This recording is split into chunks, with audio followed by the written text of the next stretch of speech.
Gawa-gawa lang pala ng China mga tol Yung ulat nila na nagsagawa daw sila ng naval patrol doon sa may Baho de Masinloc. Sabi ng Philippine Navy mga tol, wala silang na-monitor na mga aktibidad dito sa may Baho de Masinloc. Sa makatwid mga tol, sa madaling salita, yung sinasabi ng China na nagsagawa sila ng naval patrol, combat readiness, yung binigyan natin ng reaction kahapon, yung sinasabi nilang nagsagawa sila ng ganon is imbento lang nila.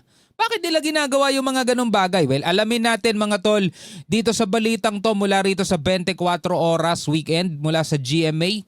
Again, manonood lang tayo ng balita . Hindi ako magbabalita mga tol, manonood lang tayo, magre-reaction, magbibigay ng komentaryo, magbibigay tayo ng ating pahayag.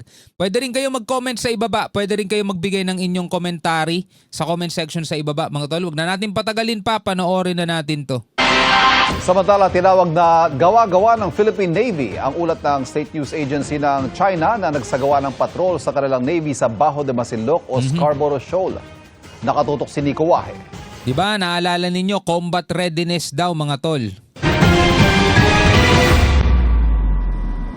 Naglabas ng ulat ngayong araw ang State News Agency ng China na Xinhua na nagsagawa raw ng combat patrols ang Southern Theater Command ng People's Liberation Army sa Baho de Masinloc na tinatawag ng China na Huangyan Island.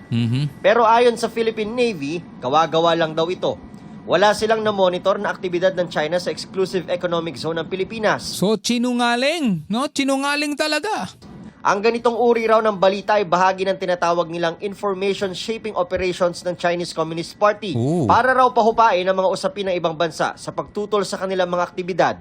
Ang paglabas ng ulat ng China nangyari sa gitna ng isinasagawang Shangri-La Dialogue sa Singapore. Ayun, wala sila rito Sabi ni Defense Secretary Gibo Chodoro, walang China rito. Hindi sila nagpapunta ng Defense Minister nila. Ayaw nila. Ayaw nilang marinig ng harap-harapan silang binabatikos dahil sa mga kabulastugan nila. Isang forum tungkol sa defense cooperation ng iba't ibang bansa. Ngayong taon, hindi pinadala ng China sa forum ang kanilang defense minister. Naroon naman sina US Defense Secretary Pete Hegseth at ating Defense Secretary Gilberto Chodoro Jr. Ang ginawang talumpati ni Hegseth ay unang beses na nagsalita ang Amerika sa ilalim ng Trump administration kaugnay sa mga aktibidad ng China sa Indo-Pacific region. Wala, talagang kung nandiyan sila mga tol, siguro nakatunog na rin sila na sila yung topic. Nakatunog na rin siguro sila kasi kung nandito sila mga tol, para silang pinagsasampal ng kaliwat kanan. Ayon kay Hegseth, prioridad ng Trump administration ng Indo-Pacific region. Nagbabala rin siya sa posible umanong pagsakop ng China sa Taiwan. It has to be clear to all that Beijing is credibly preparing to potentially use military force to alter the balance of power in the Indo-Pacific. We know. It's public. Oh, alam natin yun. That Xi has ordered his military to be capable of invading Taiwan by 2027. Again, to be clear, any attempt by Communist China to conquer Taiwan by force would result in devastating consequences for the Indo-Pacific and the world. So ano man daw ang plano ng China o ng CCP, 'di ba, para sakupin ang Taiwan by force, talagang maaapektuhan o apektado talaga ang Indo-Pacific at ang buong mundo. Tatandaan ninyo mga tol, dito sa South China Sea, daanan yan ng mga kalakal ng buong mundo. 3% kung di ako nagkakamali mga tol. So maaapektuhan talaga. Kailangan daw dagdagan ang pondo ng mga bansa sa rehiyon para sa kanilang depensa. NATO members are pledging to spend 5% of their GDP on defense, even Germany. Laki, So it doesn't make sense for countries in Europe to do that while key allies in Asia spend less on defense in the face of an even more formidable threat. Oo nga, kung saan pa yung talagang mas matindi threat, dun pa yung mas less ang mga naginagastos. Like for example, mga tol, dito sa Pilipinas, tayo talaga yung nahaharap sa banta ng China, pero tayo yung unti lang ang ginagastos. Wala rin naman tayong panggastos, di ba? At saka papayagan ba ng mga namamahala sa budget ng Pilipinas na sa ganito mapunta ang pera? Sayang di ba? Pinuri naman ni Defense Secretary Gilbert Chodoro si Hegseth sa ani ay magiging malaking epekto ng suporta ng Estados Unidos. Patuloy raw nilang pag-iibayuhin ng bilateral at multilateral relationship ng Pilipinas sa Amerika. It is the proof of the commitment of the Trump administration to engage in the ASEAN and the Indo-Pacific, all with the vision of a free and open Indo-Pacific and of course our shared interest in upholding a rules-based international order. Kahapon naman, Alam ko isang beses na tumakbo si Secretary Gibo Teodoro bilang presidente. Hindi ko lang maalala kung sino ang kanyang mga kalaban nun. Baka nakaalala ninyo mga tol, comment nga kayo sa baba.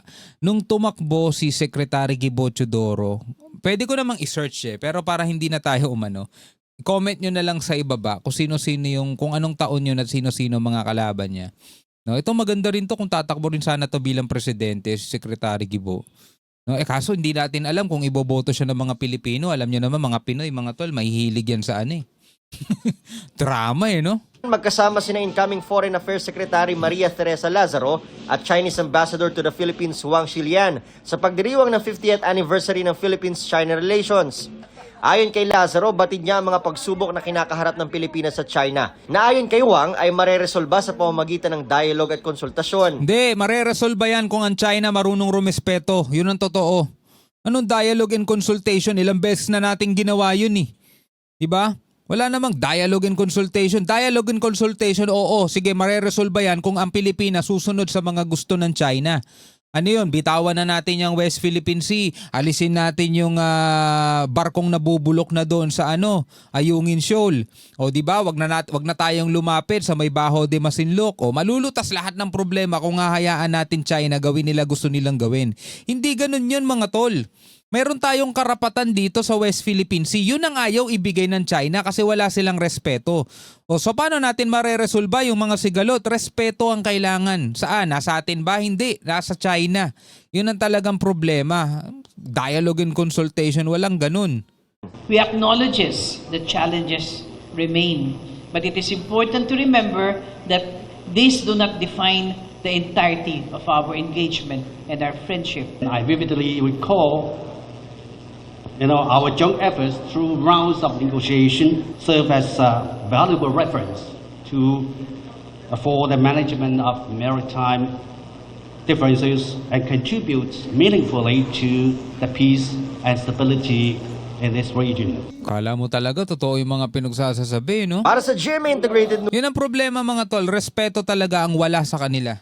Kung marunong lang sana silang rumespeto, hindi ng Pilipinas kahit hindi na ng Pilipinas irerespeto lang nila yung batas. UNCLOS mga tol, UNCLOS. Hanggang dito lang kayo China, ito lang ang inyong 200 nautical miles exclusive economic zone, hanggang dyan lang kayo. Huwag na kayong tumawid pa doon sa exclusive economic zone ng ibang bansa para walang gulo. Kaso hindi Diba? Ang sinasabi ng China, hindi amin yan Amin yan ito yung 9 dash line namin Diba? Yung 9 dash line nila mga tol, nagsimula lang yan, 1947 lang, imbentong guhit lang nila yun. Pinawalang bisa na yun ng 2016 arbitral ruling. Ano sabi nung 1982 UNCLOS? Pilipinas at saka yung ibang mga bansa, meron kayong 200 nautical miles exclusive economic zone. Kaya nga tinawag na exclusive Diba? Ang problema, hindi nila ata alam kung ano ibig sabihin ng exclusive. Exclusive! Anyway, bilang mga Pilipino, ano masasabi niyo dyan? Comment na lamang kayo sa ibaba. Hanggang sa muli, ako nga pala si Jobaldi. Peace out.